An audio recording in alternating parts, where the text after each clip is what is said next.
One India Kannada YouTube ಚಾನಲ್ಗೆ ಸ್ವಾಗತ. ನಾನು ಸಂದೀಪ್.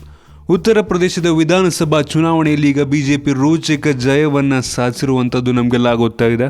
ಈ ಒಂದು ಜಯ ಬಿಜೆಪಿಯ ಜಯ ಅನ್ನೋದಕ್ಕಿಂತ ಒಂದು ನರೇಂದ್ರ ಮೋದಿಯವರ ಒಂದು ಜಯ ಅಂತಾನೆ ಹೇಳ್ಬೋದು. ಈ ಒಂದು ಬಿಜೆಪಿಯ ಗೆಲುವಿನ ಬಗ್ಗೆ ಮಾಯಾವತಿಯವರು ಏನಪ್ಪಾ ಹೇಳ್ತಾರೆ ಅಂದ್ರೆ, ನಮ್ಮ ಸೋಲಿಗೆ ಮತಯಂತ್ರ ಕಾರಣ, ಯಾವ ಒಂದು ಬಟನ್ ಅನ್ನ ಒತ್ತಿದ್ರು ಬಿಜೆಪಿಗೆ ಮತ ಹೋಗ್ತಾ ಇತ್ತು ಅಂತ ದೂರನ ಮಾಡಿದ್ದಾರೆ. ಇವ್ರು ಹೇಳೋದು ಹೇಗಿದೆ ಅಂದ್ರೆ, ಕುಣಿಲಾರ್ದವನಿಗೆ ನೆಲ ಡೊಂಕು ಅಂತಾರಲ್ಲ ಆಗಿದೆ. ಸೋತ್ಮೇಲೆ ಈ ತರ ಒಂದು ಕಾರಣಗಳನ್ನ ಹೇಳೋದು, ಗೂಬೆ ಕೂರಿಸೋದು ಇವೆಲ್ಲ ಕಾಮನ್.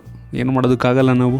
ಇನ್ನು ನಮ್ಮ ಚೀಫ್ ಮಿನಿಸ್ಟರ್ ಸಿದ್ದರಾಮಯ್ಯ ಅವ್ರು ಏನು ಹೇಳ್ತಾರೆ ಅಂದ್ರೆ, ಈ ಒಂದು ಗೆಲುವಿಗೋಸ್ಕರ ನರೇಂದ್ರ ಮೋದಿಯವರು ಹಿಂದೂ ಧರ್ಮದ ಅಸ್ತ್ರವನ್ನ ಉಪಯೋಗಿಸಿದ್ರು ಅಂತ ಹೇಳ್ತಾರೆ. ಅದು ಒಂದು ರೀತಿ ನಿಜ ಕೂಡ ಆಗಿರ್ಬೋದು. ಏನಕ್ಕೆ ಅಂದ್ರೆ, ಈ ಒಂದು ಉತ್ತರ ಪ್ರದೇಶದ ಎಲೆಕ್ಷನ್ ನಲ್ಲಿ ಒಂದೇ ಒಂದು ಕ್ಷೇತ್ರದಲ್ಲೂ ಕೂಡ ಒಂದು ಮುಸ್ಲಿಂ ಅಭ್ಯರ್ಥಿಗೆ ಬಿಜೆಪಿ ಟಿಕೆಟ್ ಅನ್ನ ನೀಡಿಲ್ಲ. ಅದು ಕಾರಣ ಆಗಿರ್ಬೋದು. ಸಿದ್ದರಾಮಯ್ಯನವರು ನಿಜ ಹೇಳಿರ್ಬೋದು, ಅವರ ಒಂದು ಅಭಿಪ್ರಾಯ ಅದು. ಮತ್ತೆ 14 ವರ್ಷಗಳ ನಂತರ ಈ ಒಂದು ಬಿಜೆಪಿ ಉತ್ತರ ಪ್ರದೇಶದಲ್ಲಿ ಒಂದು ವಿಧಾನಸಭಾ ಚುನಾವಣೆಯನ್ನ ಗೆದ್ದಿರುವಂತದ್ದು. ಇದು ಒಂದು ರೀತಿ ನರೇಂದ್ರ ಮೋದಿಯವರ ಗೆಲುವು ಅಂತಾನೆ ಹೇಳ್ಬೋದು. ಮತ್ತೆ ಇನ್ನೊಂದು ವಿಷಯ ಏನು ಅಂದ್ರೆ, ಈ ಒಂದು ಉತ್ತರ ಪ್ರದೇಶದಲ್ಲಿ ಇದುವರೆಗೂ ಯಾವುದೇ ರೀತಿಯಾದಂತ ಮುಖ್ಯಮಂತ್ರಿ ಅಭ್ಯರ್ಥಿಯನ್ನ ನೇಮಕ ಮಾಡಿಲ್ಲ. ಯಾವುದೇ ವ್ಯಕ್ತಿಯನ್ನ ಮುಖ್ಯಮಂತ್ರಿ ಅಂತ ಘೋಷಿಸಿದ್ದರೂ ಮತ್ತೊಂದು ಜಾತಿಯ ಜನರಿಗೆ ಅಸಮಾಧಾನವಾಗುವ ಸಾಧ್ಯತೆ ಇತ್ತು. ಆದ್ರಿಂದ ಸಾಕಷ್ಟು ವಿಚಾರವನ್ನ ಮಾಡಿಯೇ ಯಾವುದೇ ಒಂದು ವ್ಯಕ್ತಿಯನ್ನ ಮುಖ್ಯಮಂತ್ರಿ ಅಭ್ಯರ್ಥಿಯಾಗಿ ಬಿಜೆಪಿ ಆಯ್ಕೆಯನ್ನ ಮಾಡಿಲ್ಲ.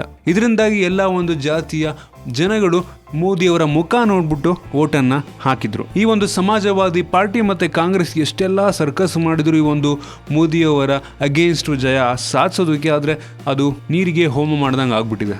ಏನು ಮಾಡೋದಕ್ಕಾಗಲ್ಲ. ಇನ್ನೊಂದು ಏನಪ್ಪಾ ಅಂದ್ರೆ, ರಾಹುಲ್ ಗಾಂಧಿಯವರು ಉತ್ತರ ಪ್ರದೇಶದಲ್ಲಿ ತಾವು ಮುಳುಗೋದಲ್ಲದೆ ಈ ಒಂದು ಸಮಾಜವಾದಿ ಪಕ್ಷನ ಮುಳುಗಿಸ್ಬಿಟ್ರು ಅಂತ ಒಂದು ಕಾಮೆಂಟ್ಗಳು, ಟ್ವೀಟ್ಗಳು ಬರ್ತಾನೆ ಇದೆ. ಬೆಳಗ್ಗೆಯಿಂದ ರಾಹುಲ್ ಗಾಂಧಿ ಅವ್ರ ಬಗ್ಗೆ ಈ ಒಂದು ಮೀಮ್ಸ್ಗಳು ಬಂದಿದ್ದು ಕೇಳೋಂಗೇ ಇಲ್ಲ. ಅದೇನೇ ಆಗಲಿ, ಯಾರಾದರೂ ಜಯವನ್ನ ಸಾಧಿಸಿದರೆ ಅಂದರೆ ಅವ್ರ ಹಿಂದೆ ಮಾತಾಡೋರು ತುಂಬ ಜನ ಇರ್ತಾರೆ. ಏನು ಮಾಡೋದಕ್ಕಾಗಲ್ಲ.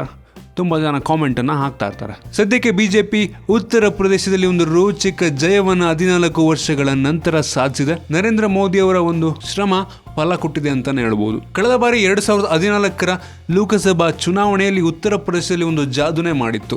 80ರಲ್ಲಿ 71 ಸೀಟುಗಳನ್ನು ಗೆದ್ದಿತ್ತು ಈ ಒಂದು ಬಿಜೆಪಿ. ಅದಾಗಿ 2 ವರ್ಷದ ನಂತರ ಒಂದು ಮೋದಿ ಎಫೆಕ್ಟ್ ಉತ್ತರ ಪ್ರದೇಶದಲ್ಲಿ ಕಮ್ಮಿ ಆಗಿಲ್ಲ ಅಂತಾನೆ ಹೇಳ್ಬೋದು. ನಿಮ್ಗೆ ಅನ್ಸುತ್ತೆ ಒಂದು ಉತ್ತರ ಪ್ರದೇಶದಲ್ಲಿನ ಒಂದು ಬಿಜೆಪಿಯ ರೋಚಕ ಜಯ?